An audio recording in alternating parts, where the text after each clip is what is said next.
नमस्कार साथियों, मैं राहुल शर्मा दिशा एकेडमी के इस प्लेटफॉर्म पे आपका एक बार फिर से स्वागत करता हूं। जैसा कि आपको मालूम है, हमारी सीरीज जो है एमपीपीएससी प्री 2020 के लिए जो चल रही है, अभी नहीं तो कभी नहीं, उसमें आज हमारा जो चैप्टर है वो है, हम पढ़ेंगे मध्य प्रदेश की जनजातियों के बारे में। तो हम स्टार्ट करते हैं। देखिए, आदिवासी जनजातियां हैं, आदिवासी होते हैं ना। आदिवासी शब्द का सर्वप्रथम प्रयोग करने वाले व्यक्ति ठक्कर बप्पा थे। ठीक है, ठक्कर बप्पा थे, इसलिए इन्हें आदिवासी जनजाति विकास का प्रणेता कहा जाता है। अगर ये क्वेश्चन आपसे आता है कि आदिवासी विकास का प्रणेता किसे कहा जाता है, तो वह ठक्कर बप्पा को कहा जाता है। मध्य प्रदेश में अनुसूचित जाति कितनी है? 15.6%।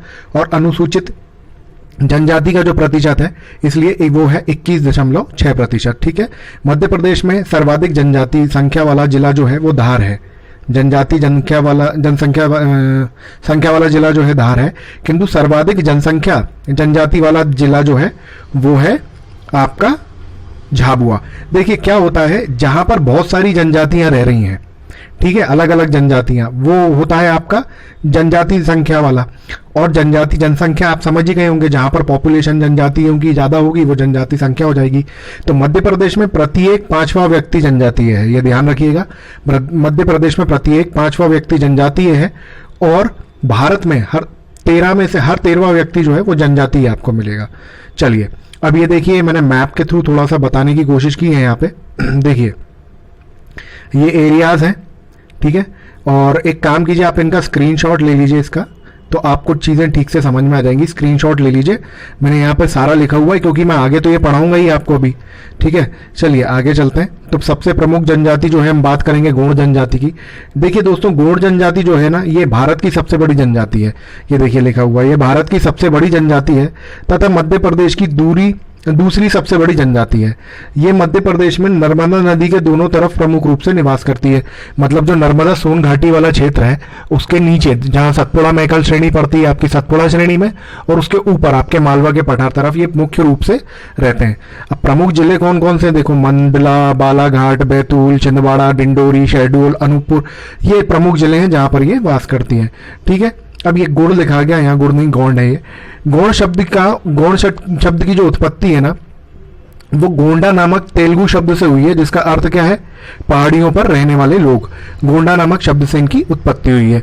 इनकी उपजातियां कौन कौन सी होती हैं दोस्तों? प्रधान, अगरिया, ओझा, है ना, नागरची, ये इनकी होती हैं उपजातियां। उपजातियां भी हमें ध्यान में रखनी है, क्योंकि उपजातियों से भी रिलेटेड क्वेश्चन पूछ लेते हैं एग्जाम में। ठीक है, प्रमुख देवी देवता कौन है भाई इसके? तो प्रमुख देवी देवता है ठाकुर देव, नारायण देव, दूल्हा देव, खैर माता, बूढ़ी माई, ये इनके प्रमुख देवता हैं। उपजाति कौन कौन सी है भाई? उपजाति में जो विवाह है इनके, ठीक है, विवाह के तरीके कौन कौन से हैं भाई? दूध लौटावा, ये दूध लौटा नहीं, दूध लौटावा है पूरा। लमसेना विवाह, पठौनी विवाह, तो ये इनके विवाह के तरीके हैं। ठीक है, गौड़ जनजाति के मेले को मड़ई कहते हैं। ये देखिए यहाँ लिखा हुआ है, गौड़ जनजाति का जो मेला लगता है उसे मड़ई कहते हैं। तथा इनके गांव के मुखिया जो होते हैं उनको कहा जाता है ओझा। ठीक है, गौड़ जनजाति में युवा ग्रह को जो है, इसको यह बोलते हैं बड़नी। ठीक है, युवा ग्रह जो होता है ना, उसको बोलते हैं बड़ोनी। ठीक है, चलिए आगे चलते हैं। अब भील जनजाति के बारे में अब हम बात करेंगे। तो आपको मालूम होगा कि ये मध्य प्रदेश की सबसे बड़ी जनजाति है। ठीक है, मध्य प्रदेश की सबसे बड़ी जनजाति है तथा भारत की तीसरी सबसे बड़ी जनजाति है। ये मध्य प्रदेश में मुख्य रूप से कहां पर मिलेगी आपको? मालवा के क्षेत्र में निवास करती है। ठीक है, भील शब्द का तमिल अर्थ क्या है? भील शब्द का तमिल है वल्लुवर, वल्लुवर से बना है, जिसका अर्थ होता है तीर कमानधारी। तो ये आखेट वाले जनजाति है, तीर का मतलब इन्हें शिकार करना ज्यादा पसंद रहता है। इनकी उपजातियां कौन सी? देखिए, भिलाला, पटलिया, बरेला, राठिया, है ना। और ये जो है ना, ये स्वयं को महाराणा प्रताप का वंशज मानते हैं भील। ठीक है, प्रमुख नृत्य कौन कौन से इनके? जाटरा, नावरानी, भगोरिया, ये इनके प्रमुख नृत्य। भगोरिया इनका हाट भी लगता है। ठीक है, भीलों के प्रमुख देवता कौन से हैं? भगवान शिव को ये अपना आराध्य मानते हैं। भीलों के मुखिया को पटेल कहा जाता है। ठीक है ना, भीलों के मुखिया को पटेल कहा जाता है। भीलों का निवास स्थान को ये फाल्या है दोस्तों, फाल्या। ठीक है, इसको फाल्या कर लीजिए, फाल्या है ये ऐसे लिखाएगा, फाल्या। ठीक है, फाल्या कहते हैं, इनके जो निवास स्थान होते हैं जहां पर ये रहते हैं उसे फाल्या कहते हैं।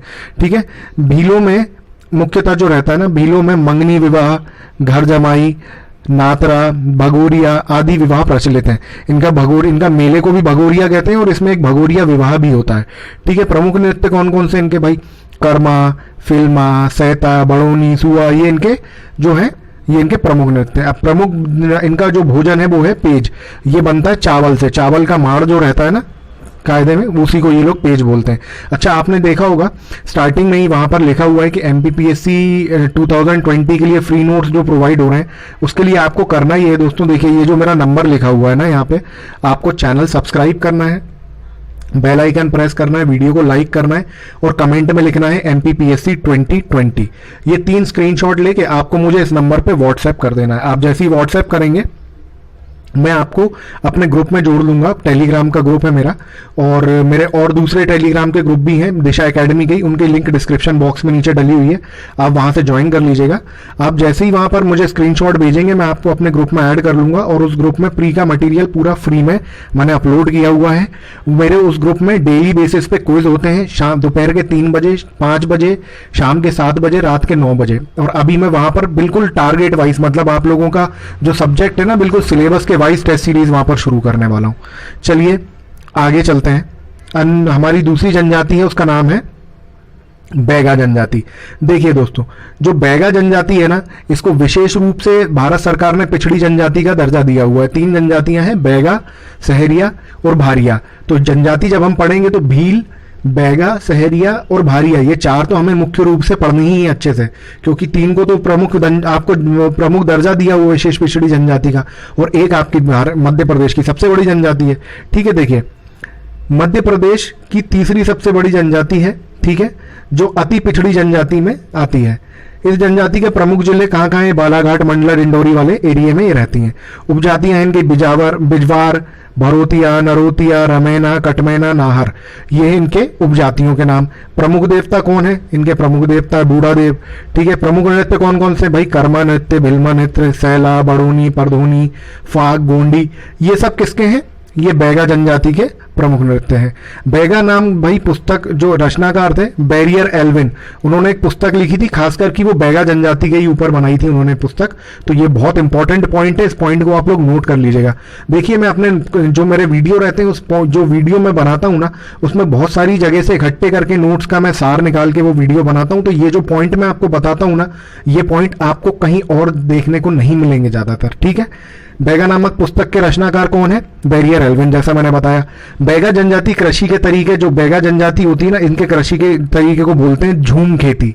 ठीक है, बैगा जनजाति का विवाह उठवा विवाह बोलते हैं इसको। ठीक है, चलिए अब आगे चलते हैं और बात करेंगे हमारी कोल जनजाति की। तो कोल जनजाति जो है, कोल जनजाति ये भारत की दूसरी सबसे बड़ी जनजाति है, ये बात आपको ध्यान रखना है। ठीक है, कुल जनजाति, ये कोल जनजाति जो है भारत की प्राचीनतम जनजाति में से एक है, और ये कौन सी? ऑस्टिक परिवार से है। ये ऑस्टिक समूह से इसका उल्लेख कहाँ मिलता है? ऋग्वेद में मिलता है। तो ये कोल जनजाति भी आपकी है ना एक तरीके से इंपॉर्टेंट हो जाती है। ये क्वेश्चन बन के आ सकता है आपको कि कौन सी जनजाति का उल्लेख ऋग्वेद में मिलता है। तो किस जनजाति का उल्लेख मिलता है ऋग्वेद में आपको? ऋग्वेद में आपको उल्लेख मिलता है कोल जनजाति का। मध्य प्रदेश में रीवा संभाग तथा जबलपुर जिले में प्रमुख रूप से ये जनजाति पाई जाती है। ठीक है दोस्तों, इसकी उपजातियां कौन कौन सी है? रौतिया और रौतेला। ठीक है, ये इसकी प्रमुख जनजातियां हैं। प्रमुख देवी देवता कौन से हैं? भैरम देव, ठकुराइन दाई, दूल्हा देव, ये इनके प्रमुख देवी देवता हैं। और प्रमुख जो इनका नृत्य है ये है कोल दहका। कोल दहका, देखो कोल दहका और कोल जनजाति, तो ये आपको ज्यादा याद करने में दिक्कत नहीं आएगी। ठीक है, चलिए दूसरी जनजाति की तरफ हम चलते हैं। दूसरी जनजाति जो है वो है हमारी सहरिया जनजाति। जैसे कि मैंने आपको बताया था, बैगा, सहरिया और भारिया, ये 3 हमारी प्रमुख रूप से पिछड़ी जनजाति हैं। तो ये आपको अच्छी तरीके से याद हो जानी चाहिए। तो मध्य प्रदेश के चंबल तथा ग्वालियर संभाग में ये प्रमुख रूप से पाई जाती हैं। अब संभाग क्या है, संभाग को लेकर एक पूरा वीडियो मैंने बहुत अच्छी से डिस्क्राइब करके डाला हुआ है, यहाँ आई बटन में उसको मैं टैग कर देता हूँ, आपको वो यहाँ पर मिल जाएगा।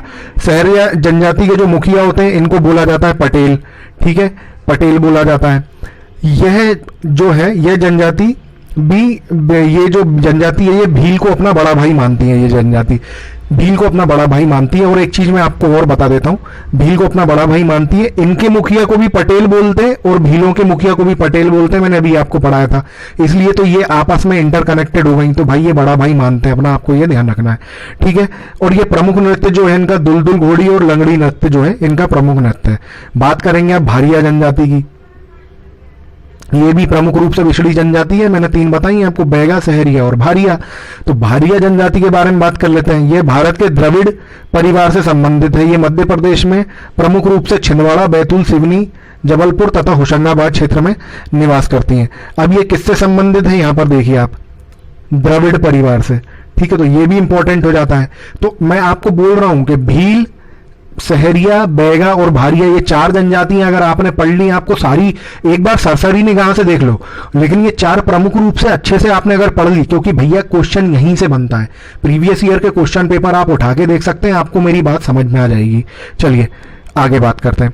इस जनजाति के मकान को इसके जनजाति के जो मकान है घास से बने हुए होते हैं। इस जनजाति का प्रमुख जो है तरल भोज्य पदार्थ कौन सा है, पेज। ये भी देखो, वो लोग भी पेज उनका प्रिय पदार्थ था खाने वाला, और इनका भी जो मैंने बताया था चावल के माड़ से बनता है। प्रमुख नृत्य कौन से, भोड़म और सैतम। प्रमुख देवता कौन से, भीमसेन और नागदेव इनके प्रमुख देवता होते हैं। चलिए आगे बात करते हैं अब कोरकू जनजाति की बात करेंगे। यह जनजाति कोल या कोलेरिया समूह की जनजाति में मानी जाती है, ठीक है। कोल या कोलेरिया, ये मध्य प्रदेश में मुख्य रूप से होशंगाबाद, बैतूल, हरदा, छिंदवाड़ा में पाई जाती है, ठीक है। इसकी उपजाति कौन कौन सी है, पठेरिया, रूम, दुलारिया, बोबई, ठीक है। प्रमुख नृत्य कौन कौन से हैं, खापटी नृत्य, खम्ब नृत्य, स्वांग नृत्य और अरारी नृत्य। इस जनजाति का जो तलर जो पदार्थ इनको पसंद है वो है लचका, ठीक है। लचका इनको प्रमुख रूप से पसंद है, लचका, ठीक है। लचका, अब ये लचका बनता कैसे है, ये बनता है गेहूं ज्वार, जो है गेहूं और ज्वार के मिश्रण से लचका बनता है। अब बात करते हैं अगरिया जनजाति की। तो भाई जो अगरिया जनजाति है आपकी, यह जनजाति मध्य प्रदेश में प्रमुख रूप से बालाघाट मंडला में पाई जाती है। इसके प्रमुख देवी देवता कौन है, लोहासुर, ठाकुर देव, दूल्हा देव, है ना, बूढ़ा देव। और नृत्य कौन कौन से हैं, कर्मा, सैला, भिलमा। आपको एक चीज मैं सहरिया जनजाति के बारे में बताना भूल गया, मैं आपको दोबारा ले चलता हूं सहरिया जनजाति पे। सहरिया जनजाति मैं यहां पर मैंने नोट भी नहीं किया है, मेरे को एकदम से अच्छा रहा, ध्यान आ गया। ये जो है ना, इस जनजाति को मुख्य रूप से मदिरा पान बहुत पसंद है। इस जनजाति को, सहरिया जनजाति के जो लोग हैं, इन्हें मदिरा पान बहुत पसंद है। और ये बहुत आलसी जनजाति है, मतलब ये ज्यादा काम नहीं करते, इनको बहुत आलस बहुत पसंद है, इनको आलस और मदिरा इनको बहुत पसंद है, ठीक है दोस्तों। चलिए अब बात करते हैं, हमारा ये हो गया था सहरिया जनजाति, कोरकू जनजाति, अगरिया, ठीक है। जनजातियां यहीं तक थी। बाकी दोस्तों मैं आपको बता चुका हूं कि फ्री नोट्स आपको कैसे मिलेंगे। तो प्लीज आप वीडियो को लाइक कीजिए, शेयर कीजिए, सब्सक्राइब कीजिए मेरे चैनल को। मैं आशा करता हूं आपको वीडियो बहुत पसंद आया होगा। तो प्लीज वीडियो को लाइक, शेयर और सब्सक्राइब करना मत भूलिएगा। और एक बात मैं आपको और बता देता हूं कि जो हमारी दिशा एकेडमी है, इस एकेडमी का फेसबुक लिंक, हमारी एकेडमी का इंस्टाग्राम लिंक, ठीक है, और हमारी एकेडमी का टेलीग्राम लिंक, ये तीनों लिंक आपको डिस्क्रिप्शन बॉक्स में मिल जाएंगे। आप यहां से जाके हमें फॉलो कर सकते हैं दोस्तों, ठीक है। इसी के साथ दोस्तों मैं राहुल शर्मा आपसे विदा लेता हूं। जय हिंद, जय भारत।